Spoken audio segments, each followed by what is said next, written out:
Hi, I'm Di Macedo. Let's get right to breaking news. The U.S. military says it has seized a Venezuela-linked oil tanker in the North Atlantic. The U.S. Coast Guard has been tracking the ship for more than 2 weeks after it couldn't seize the tanker in the Caribbean, and it was put under U.S. sanctions in 2024 for carrying Hezbollah-owned cargo and for providing a form of support to the Iran regime. Let's bring in senior Pentagon reporter Louis Martinez and ABC contributor, former UK national security official Steve Hill for more.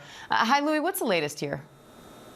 And the latest is that, yes, U.S. European Command is confirming that this vessel, known as the Bella, but now known as the Marinera, because it is now a Russian-registered vessel as of late December, has been seized by the U.S. Coast Guard with cooperation from the U.S. military. Now, the ship has been in pursuit now by the U.S. Coast Guard for the last 2 weeks, since December 20th, when there was an attempted boarding, but it did not succeed. And since then, that ship has been heading northeast along the Atlantic, headed towards we weren't really sure where it was headed, but about 5 days ago, the ship activated its transponder, and so marine trafficking websites were able to locate it in the waters south of Iceland and west of the United Kingdom, and that is where this operation took place today. What we understand is that the U.S. military cooperated with U.S. Coast Guard, as happened in those 2 earlier seizures, by transporting the Coast Guard, because the Coast Guard is the law enforcement element that is able to conduct these kinds of interdictions of sanctioned vessels. We understand that the vessel, as you mentioned, was not carrying any oil, but it was headed towards Venezuela in the Caribbean about 2 weeks ago when that seizure was attempted. And we do know, as of right now, that it appears, given that U.S. European Command has confirmed this, that the operation appears to be completed. Steve, what could this mean for U.S. relations with Russia and the efforts for peace in Ukraine? Well, I think it's a very sobering reminder to President Putin, who has been enjoying the last few days, that US power can be directed at him as well, that the US can and will use its power even if Russia has a stake in the game. The US have essentially put down a marker, which I think is also relevant for any future action in Cuba, that they're not going to be afraid of escalation with the Russians. The Russian Deputy Defense Committee head has already said that they're not going to escalate this militarily. The danger, of course, is that something happens that's not anticipated. Steve, not going to escalate it militarily, but how do you expect Russia to respond to this? I'm not sure how much they can respond. The reality is this was an empty tanker. I think it's more of a signal and a signifier than anything substantive. But it is the US laying down a marker to President Putin that they are not afraid to take action where Russian interests are involved.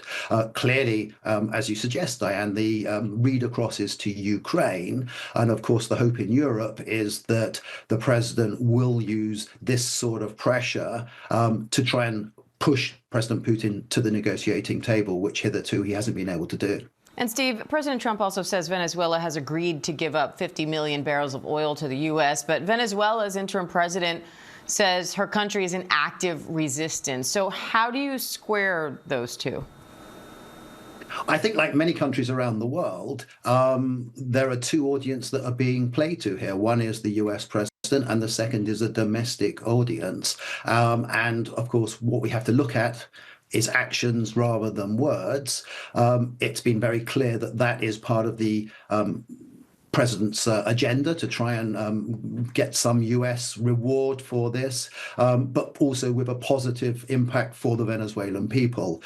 So I think we have to look at what the actions are rather than what the words are. Does this actually move ahead from all sides? And Louis, what are you watching for next as this unfolds? Well, as Steve has mentioned, there's a lot to watch in terms of what happens next, particularly since Russia is involved. One of the things that we should point out, Diane, is that there are Russian Navy vessels in the vicinity of the tanker.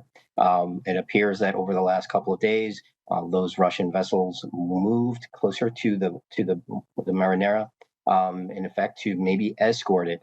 So the question now becomes, what do those ships do? It's very unclear, and this is very early in that whole process. But I think it raises new questions because, as we note, Russia could respond in many different ways. But you have a very physical response that present right there next to the ship. We're not sure exactly how close these Russian Navy vessels are to what was formerly known as the Bella. But again, it adds definitely a new wrinkle to this whole situation, because remember, when this vessel was being about to be boarded about 2 weeks ago, it was under a different flag. It was at the time apparently a Panamanian flag vessel, but it was considered to be part of a ghost fleet. As you mentioned, there is under sanctions for transiting Hezbollah materials. And when it was boarded, and then when it was the intent was made to board it, or at least to get close to it by the Coast Guard, then what it did is it headed up to the North Atlantic. And during that time is when, and just recently in the last, I think about 5-6 days, is that Russia has now claimed it as one of its own. The ship has been reflagged. And when I say reflagged, I can say that it's very crudely so, because it appears that what the crew did is that they painted the colors of the Russian flag on the ship's side. When it kind of shows you how hastily all of this has been taking place. All right, Louis Martinez, Steve Hill, thank you both.